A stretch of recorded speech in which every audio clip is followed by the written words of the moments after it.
สวัสดีค่ะทุกคนกลับมาเจอกันอีกแล้วนะคะใน Be Inspire วันนี้นะคะเราจะมาทำใส่ของหน้ากากแบบนี้กันค่ะที่จะช่วยแก้ปัญหาการลืมหรือการไม่รู้จะเอาไปวางไว้ที่ไหนนะคะโดยเฉพาะเวลาทานข้าวที่บีเป็นบ่อยเช่นเดียวกันค่ะแต่พอมีสายคล้องหน้ากากแบบนี้นะคะก็ทำให้ชีวิตเนี่ยดีขึ้นเยอะเลยซึ่งวิธีการทำนะคะก็ไม่ได้ยากเลยค่ะแถมราคาก็ไม่แพงด้วยแค่หลัก10เท่านั้นเองซึ่งถ้าอยากรู้แล้วนะคะว่าทำยังไงและต้นทุนเนี่ยเท่าไหร่ก็มาติดตามชมกันได้เลยค่ะโดยอุปกรณ์ก็จะมีลูกปัดเอ็นยืดตะขอก้ามปูตัวปิดปมแบบขาเดียวตัวปิดปมสายวัดครีมและกรรไกรค่ะซึ่งขั้นตอนแรกนะคะจะเริ่มจากการตัดเอ็นยืดออกมาขนาด70เซนติเมตรค่ะ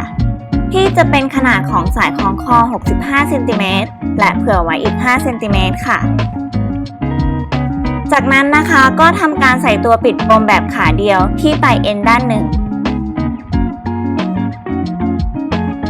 และร้อยตามด้วยตัวปิดปมหรือสต็อปเปอร์ค่ะใช้ครีมหนีบตัวปิดปมให้แบนซึ่งถ้ามีครีมปลายแหลมนะคะบีแนะนำให้ใช้ครีมปลายแหลมเพราะจะใช้งานได้ง่ายกว่าค่ะ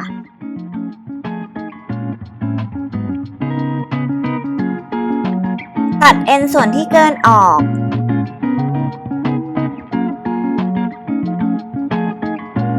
และใช้ครีมหนีบตัวปิดปมแบบขาเดียวเพื่อใช้เป็นจุดเริ่มต้นในการร้อยค่ะ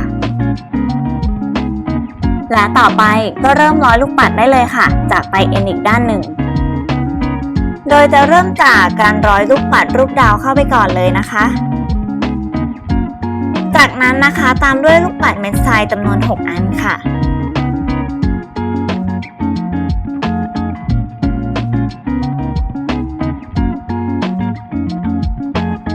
และตามด้วยลูกปัดรูปดาวลูกปัดเม็ดทรายสลับกันแบบนี้ไปเรื่อยๆจนได้ขนาดความยาวที่ต้องการคือประมาณ65เซนติเมตรค่ะ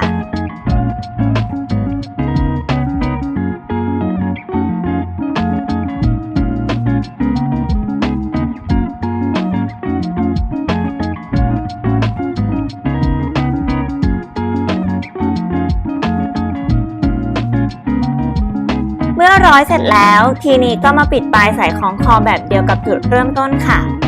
ที่เริ่มจากการใส่ตัวปิดปมแบบขาเดียว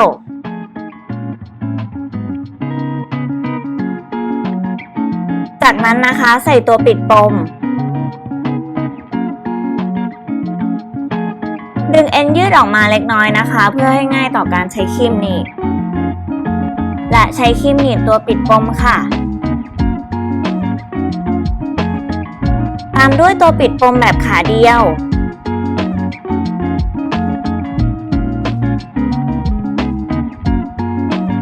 ใช้กรรไกรตัดเอ็นยืดส่วนเกินออก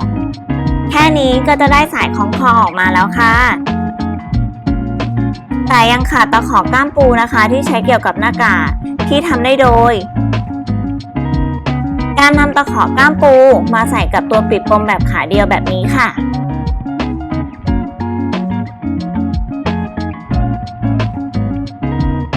จากนั้นเนี่ยใช้ครีมหนีบให้ปลายติดยึดชนกันค่ะ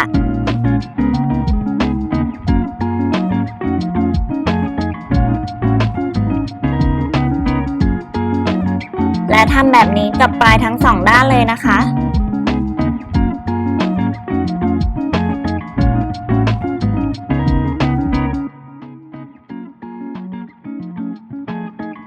และแล้วเราก็จะได้ใส่คล้องหน้ากากแบบสมบูรณ์ออกมาแล้วค่ะซึ่งเพื่อนๆสามารถเปลี่ยนชนิดของลูกปัดหรือความยาวได้ตามใจชอบเลยนะคะและก่อนที่จะจบคลิปกันไปนะคะบีขอคำนวณราคาของสายคล้องคอเส้นนี้คร่าวๆให้ก่อนนะคะเพื่อเป็นไอเดียให้เพื่อนๆต่อยอดเอาไปสร้างรายได้ได้ค่ะเรามาเริ่มกันที่อุปกรณ์ชิ้นแรกกันก่อนเลยนะคะก็คือลูกปัดเม็ดทรายที่บีซื้อมาในราคา40บาทมีประมาณจำนวน 6,100 เม็ดเพราะฉะนั้นราคาจะตกประมาณอยู่ที่ 0.007 บาทค่ะต่อไปเป็นลูกปัดรูปดาวที่ซื้อมาในราคา60บาทมีจำนวนประมาณ400เม็ดตกเม็ดละ 0.15 บาทค่ะเอ็นยื ดซื้อมาในราคา 25 บาท มีความยาวทั้งหมด 914 เซนติเมตร ตกเซนติเมตรละ 0.027 บาทค่ะตะขอก้ามปูซื้อมาในราคา 40 บาท มีจำนวนทั้งหมด 40 อัน เพราะฉะนั้นจะตกอันละ 1 บาทค่ะ ตัวปิดปมแบบขาเดียวที่มีราคาอยู่ที่ 40 บาท มีจำนวน 80 อันค่ะ ตกอันละ 0.5 บาท และตัวปิดปมราคาอยู่ที่ 20 บาท มีจำนวนประมาณ 150 อัน ตกอันละ 0.13 บาทค่ะ โดยสายคล้องหน้ากากที่เราได้ทำกันไปนะคะ ได้ใช้ลูกปัดเม็ดทรายไป 192 เม็ด เป็นราคา 1.26 บาท ลูกปัดรูปดาว 33 เม็ด ราคา 4.95 บาท เอ็นยืด 70 เซนติเมตร ราคา 1.91 บาท ตะขอก้ามปู 2 อัน ราคา 2 บาท ตัวปิดปมแบบขาเดียว 2 อัน ราคา 1 บาท และตัวปิดปม 2 อัน ราคาอยู่ที่ 0.26 บาทค่ะทำให้สายคล้องคอเส้นนี้ ราคารวมอยู่ที่ 11.38 บาทเท่านั้นเอง ราคาไม่แพงเลยใช่ไหมคะแต่ราคานี้เป็นราคาที่บีคำนวณจากราคาที่บีซื้อมาเทียบกับปริมาณที่ร้านแจ้งไว้นะคะ เพราะฉะนั้นถ้าเพื่อนๆซื้อจากร้านอื่นหรือปริมาณที่แตกต่างกันก็จะมีราคาแตกต่างกันออกไปค่ะ ยิ่งซื้อเยอะยิ่งราคาถูกขึ้นค่ะ ซึ่งเพื่อนๆสามารถเอาไปทำใช้เองได้หรือจะลองเอาไปทำใช้เพื่อเป็นอาชีพเสริมก็ได้นะคะแล้วเจอกันใหม่ในคลิปต่อไปนะคะบ๊ายบาย